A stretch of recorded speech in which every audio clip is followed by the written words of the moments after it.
So I want to start off just since the presentation, courtesy of Stephanie, got titled To Infinity and Beyond, talking about dark matter. My son, Mitchell's 11, and I have a daughter that's 8, Allison. Mitchell was talking to me the other day about dark matter, and I got to thinking about how hard it is to understand dark matter. It's about 5/6 of all the matter that we think exists in the whole cosmos.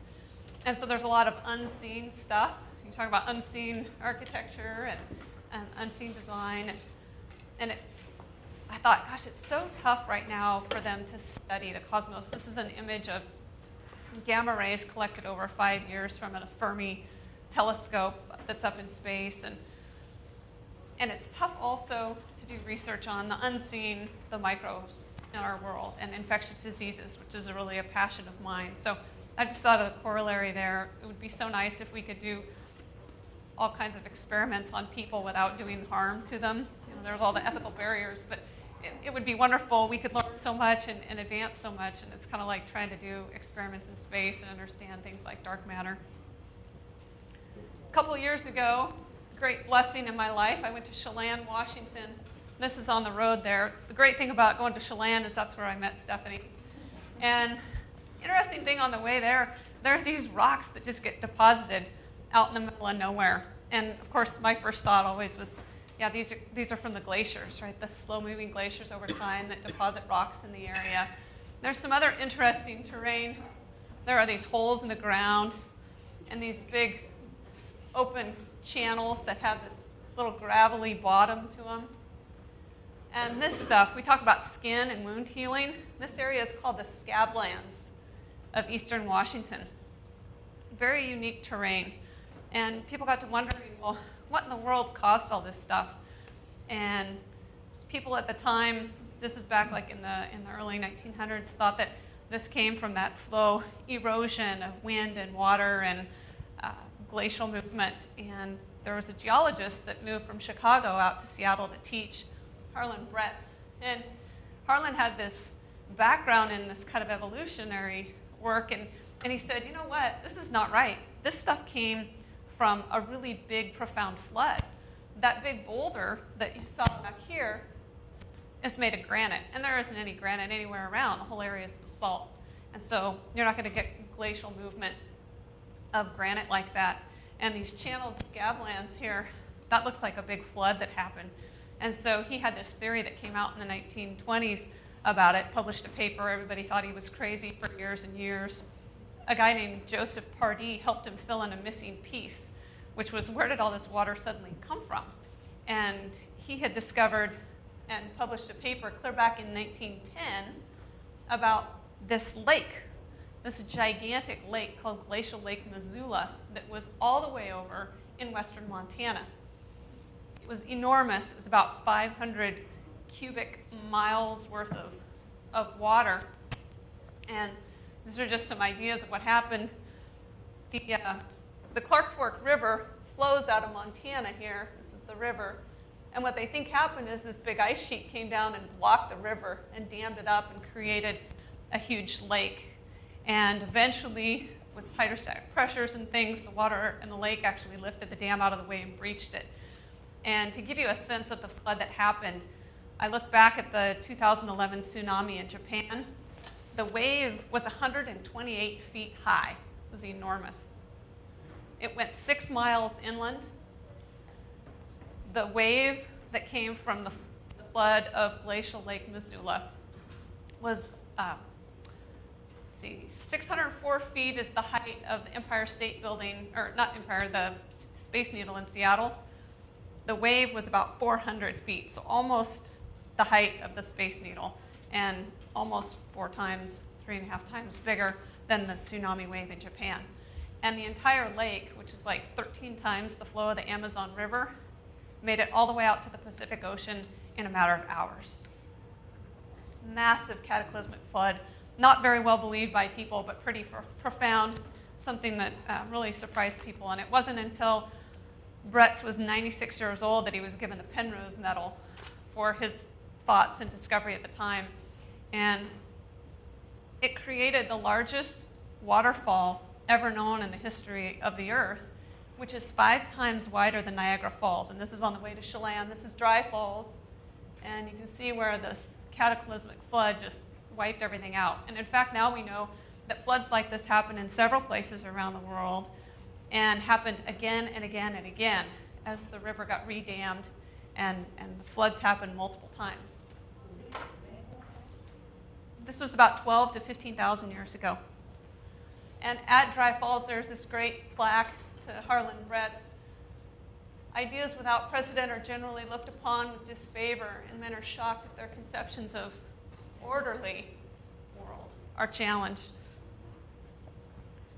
And I think this is an idea without precedent that I ran into in Chelan. Like, oh my gosh, I had felt for so long that humidity played a role in the built environment. And I know that when Stephanie finally came and presented and she had real patient data that I think was heaven sent, that she said I slammed the table and said, I knew it. Because I'd just been waiting for so long for someone to come out with this idea and have some evidence that backed up something that I'd been thinking about for a long time. And I want to talk briefly about the snowball effect and the things that have gone on in the past few years.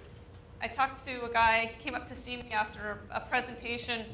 He had been at St. Alphonsus Hospital, which is down in Boise, Idaho. He said when he showed up there that the humidifiers were not working, and he had them all turned on and got them running again, and he said the infection rate at their hospital went down. And I got his business card because I really would like to get my hands on some of that data. He's not there anymore, so it'll be a little bit of a path to that. But you start to share the word and talk about this, and things happen. A guy came up to me in Chelan about 2 weeks ago when I was there for another WSHE, Washington State Society of Healthcare Engineers Symposium, and he's from Island Hospital. And he heard Stephanie and I present on the humidity in the built environment last fall at the ASHRAE Region 8 conference. And he said they had gone back and they had changed the set points in their ORs. And he gave me some feedback about how that was going. So like, what's happened? Is this working? And he said, yeah, it's going well. And talked to me about some of the challenges with the doctors and the surgical staff and how they perceive the environment and how they were adapting to that. And just really enlightening as he starts to move on this new pathway for him. But it was neat to hear that they were making the change. The W for W is my code because when I had to send these slides in, I didn't yet have permission from Brian to talk about well-built for well-being because I have a non-disclosure on it. But he agreed to let us talk about it. Stephanie showed you the graphs earlier. That's where they measured the sleep response and the stress of people working in different environments with different levels of humidification. It made me think about Jeff Brady's work and whether or not they could help co-fund some studies. But the Well-Built for Well-Being project, those folks have met now with ASHRAE representatives, including the new society president, Sheila Hayter, and talked about transferring some ownership of future research to ASHRAE to help run and to look at sources for co-funding that, partly from the GSA and other collaborators that they have involved. And the idea is to not just show that there's a correlation between those things, but to look for causation and eliminate confounding variables and advance the body of knowledge and the evidence for this even further. So we're looking at going into facilities, and we've talked about, is it really ethical to turn the humidification off knowing what we know?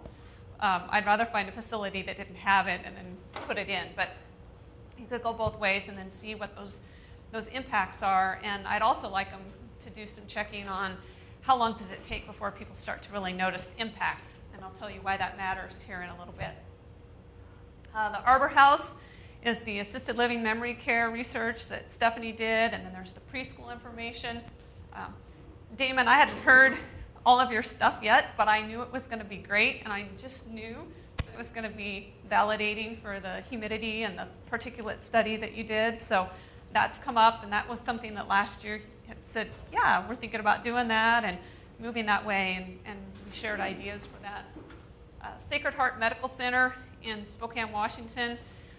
I talked to Ben Myers, the facility director. He heard Stephanie speak in Chelan 2 years ago and some of my subsequent presentations. They've started turning on humidifiers in their building in select areas. And interesting, the talk about whether or not you want central humidification or humidification at the point source, and Steve, you talked about some of the challenges with that. He's got one area where it's only at the main air handling unit, and part of the area is controlling very well from a humidification standpoint, but the other area is not, because the use and the zoning is a little different. And so that's something to keep in mind if you don't have more of a zone control for humidification and the use or the occupancy is different, you can run into challenges with that. But he worked at another facility where a humidifier went wild after they had a power outage, and the air handling system didn't come back on when the power went on, but the humidifier sure did. And it destroyed a $2.8 million cath lab. So there are a lot of challenges and resistances to doing humidification in facilities. Got lots of stories from facility folks, people worried about their existing buildings, and how are we going to do this? And yet, over the last 2 years, with many of them attending some of these presentations and having conversation about it, they want to find a way to make it work. They're not denying so much the science anymore and the evidence about healthcare-associated infections and the impact of relative humidity. They know that there are challenges to it, and that's part of what we need to help is figure out how to overcome some of those. And one of the things we're going to try and talk to Joint Commission about is getting a humidifier reclassified as a piece of infection control equipment, because it has a totally different requirement in terms of how quickly you respond to a work order, and also who looks at that when they come to do a Joint Commission inspection. And when you suddenly think about humidifier not as this annoying piece of equipment that just kind of humidified the air for some unknown purpose, but something that really could make a difference and save lives, the design engineer is going to treat it differently, the commissioning agent is going to treat it differently, the operator and owner is going to treat that piece of equipment differently. I think we'll have better education for design engineers, for example, on putting them in. I heard a presentation about a year ago about some humidification stuff, and they were finding facilities where the humidifier was really put in the wrong place in the air handling system and had been like that since day one. And that's part of why it just had never really functioned right. So if we really elevate the need and the impact of that equipment, then there's a lot of cascading providence effects that happen from that. I'm going to Montana at the end of the month to give a presentation about this, and Stephanie will be there too, and she was there last year. And you think, oh my gosh, why is she coming back? You know, you don't usually have return speakers, but this is a group of people that says we've got a cold northern climate, we have really dry air, and we're concerned about it. We've started that conversation, and we want to know more, and we want to grow that. So they've asked us to come and give more presentations, and also be in Tacoma at the WSHE Southwest chapter in June to talk about the same kind of thing. So there's that growing snowball of stuff.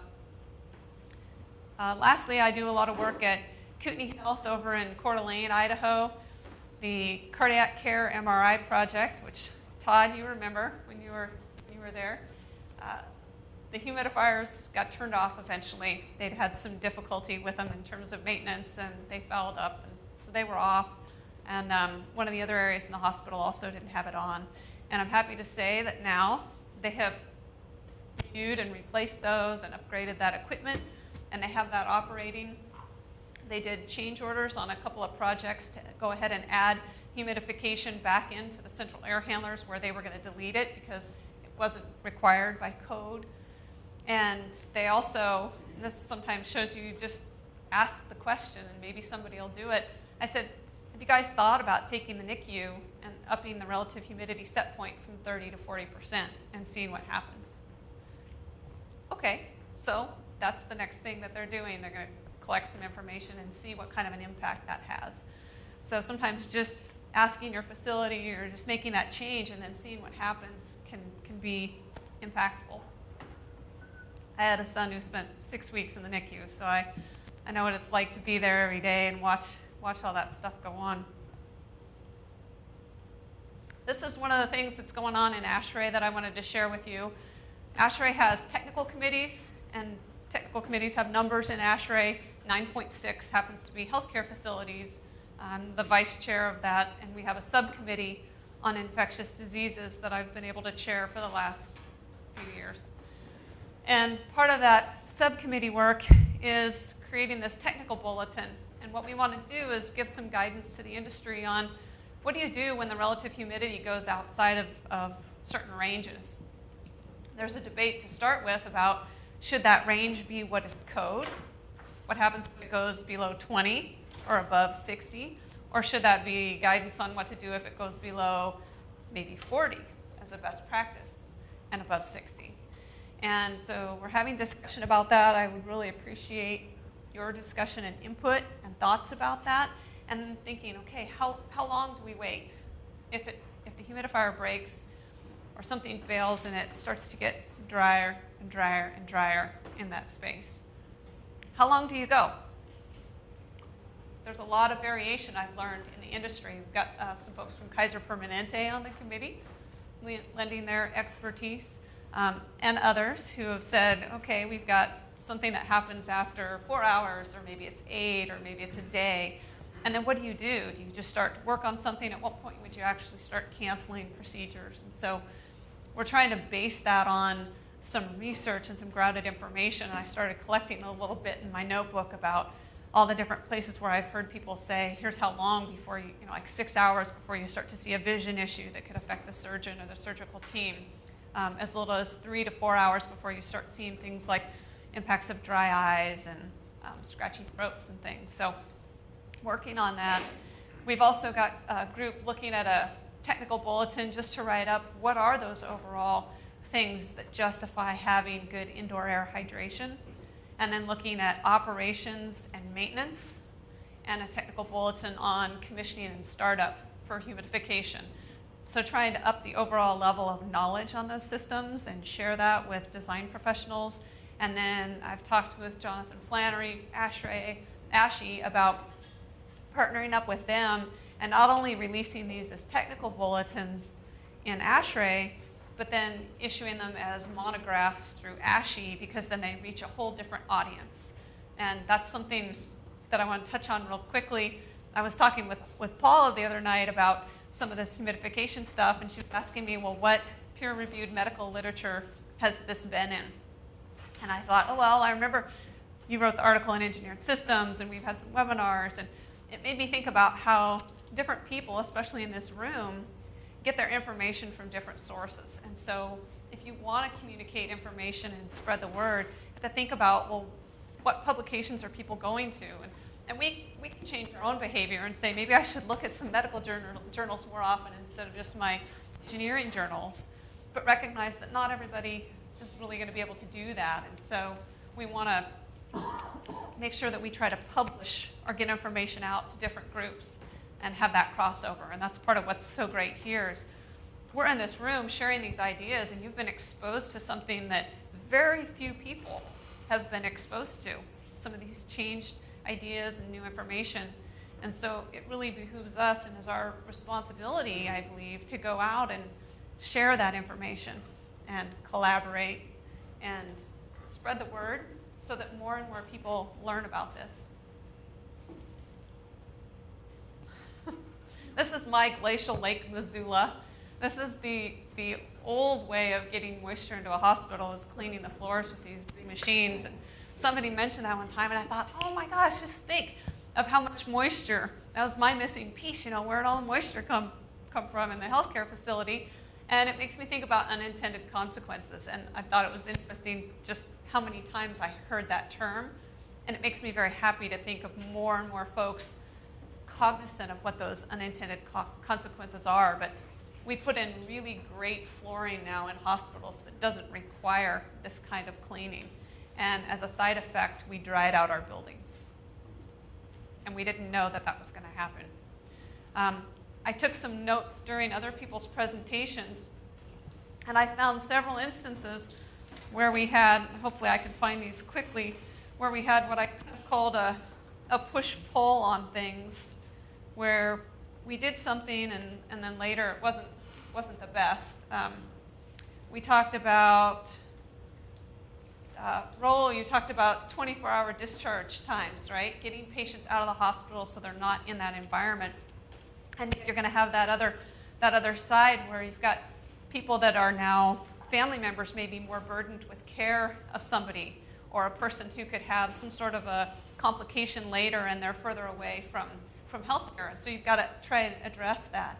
And there was talk about the antimicrobial soaps and Triclosan, which now, I remember a long time ago telling my husband, I don't want to use this stuff. There's just something going to be bad about it. It's just sort of like the non-clean steam with the boiler additives in it that I still think is going to come back to bite us someday. Well, now they think that the antibiotic soap is interfering with your hormone function in your body. And who knows what the consequences are. Paula, you talked about sinks and about trying to, we're washing our hands to prevent infection. And we have these sinks located all over the place in really convenient spots. And yet, all of a sudden, the sinks are causing splatter, and we've got gram-negative bacteria going up everywhere. So there's a lot of that push-pull that goes on. And there were a couple of other instances where I thought, yeah, we just got a lot of unintended consequences and things that are hard to always predict. Talked about skin, and I wanted to touch really quickly on another thought about skin, not just how skin is important for healing.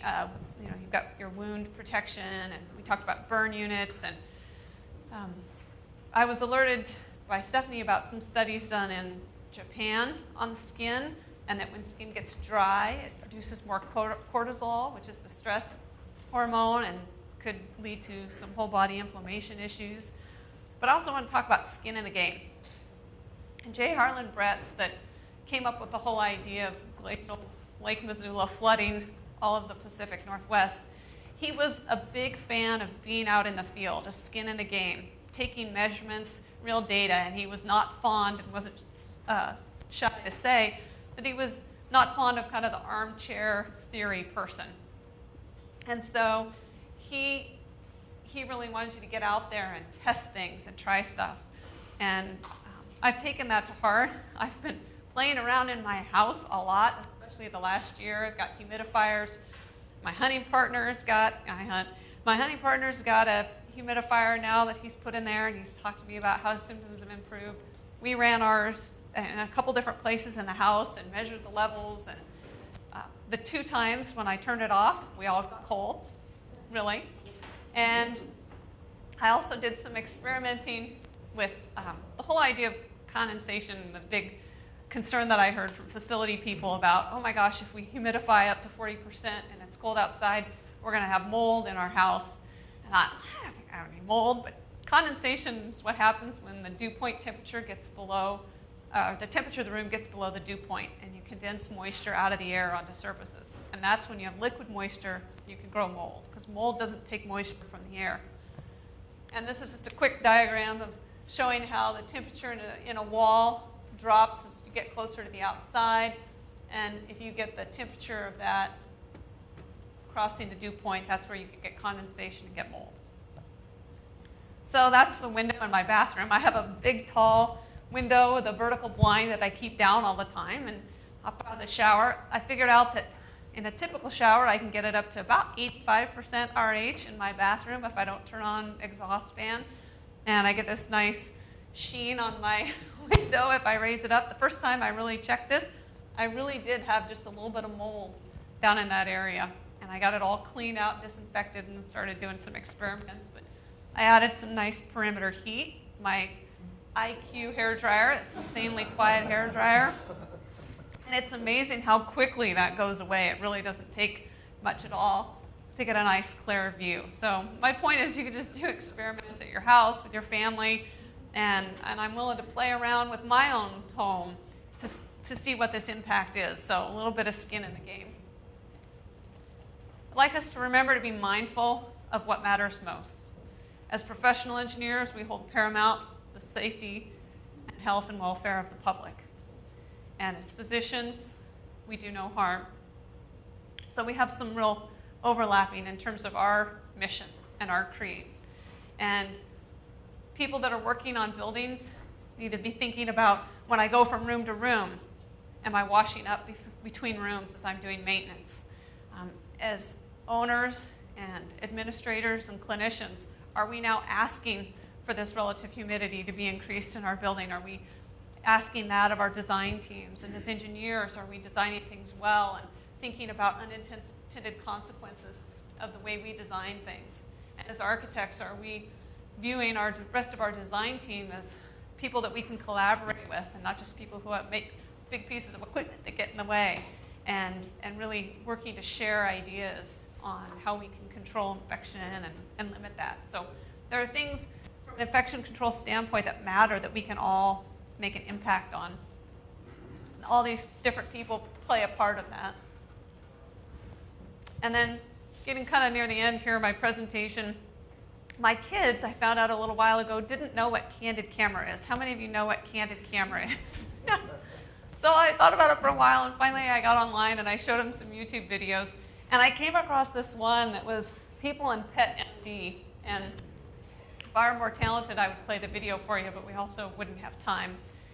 But it had these people going into a little dock-in-the-box place to get an appointment for whatever they had going on to see the doctor. And people were bringing their pets up at the same time. And they realized that it was the same doctor that was going to see the pet as was going to see the person, you know, and you've got, this is a hairball, you know, well, what do you have? And the guy's like, I don't have a hairball, but, you know, I've got this cough or something. And it was very comical, but it made me think that we could be closer to this than we think. How many of you have ever read David Quammen's book, Spillover? It talks about animal diseases spilling over into humans. And this is a wonderful book. I so thoroughly enjoyed it. There's a great chapter in there about Ebola that was very fascinating, and I learned a lot about bats and all kinds of infectious diseases. But the propensity for a lot of animal diseases to spill over into humans is very, very high, and we see it, and it's growing. And as we think about infectious diseases, and we're always trying to figure out how do we reduce those, how do we protect against those, I don't always think about what's there that we know of, but what might be coming. And when you think about designing systems that are robust or even anti-fragile, where they grow from and get even better from chaos, that's the kind of thing that we need to be thinking about, is how do we make systems not just robust, but make them anti-fragile so that they're even stronger when things get crazy. And I sure hope we don't have something that pops up that really likes to grow and be very infective at 50% RH. That would really bum me out. But it could happen.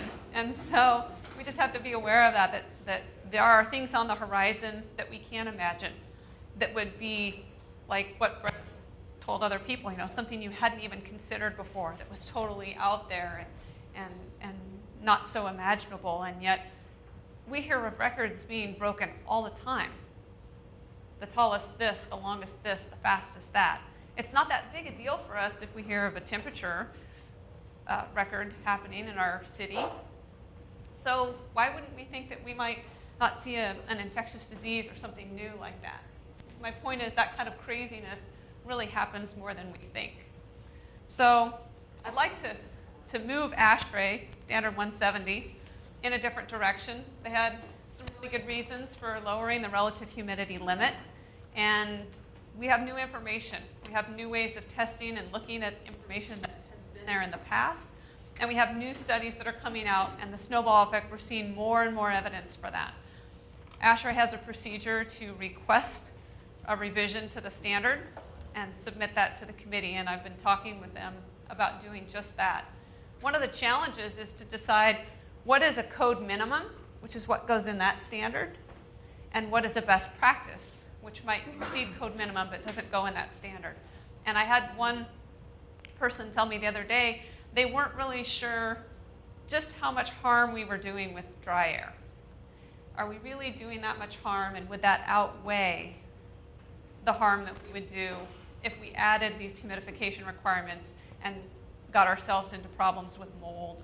And I've talked to some architects about how do you handle that building envelope challenge, and I even talked about that person who had that concern, and they're doing a building design where they're setting the relative humidity limit to about 45 to 50% for design.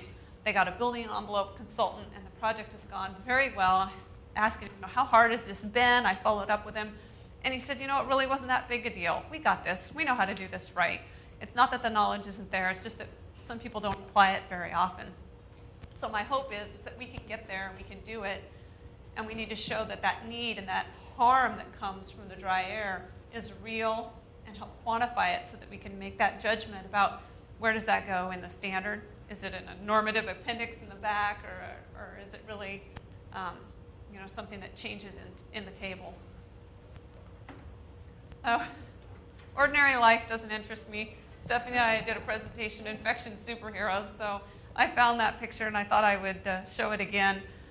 I don't want to have the same old thing going on. This is exciting to be a part of this, and I hope that you've enjoyed the things that we've talked about and shared today, and that when you go back home, you pass that along and you don't just continue on with the old ordinary life. So thank you very much.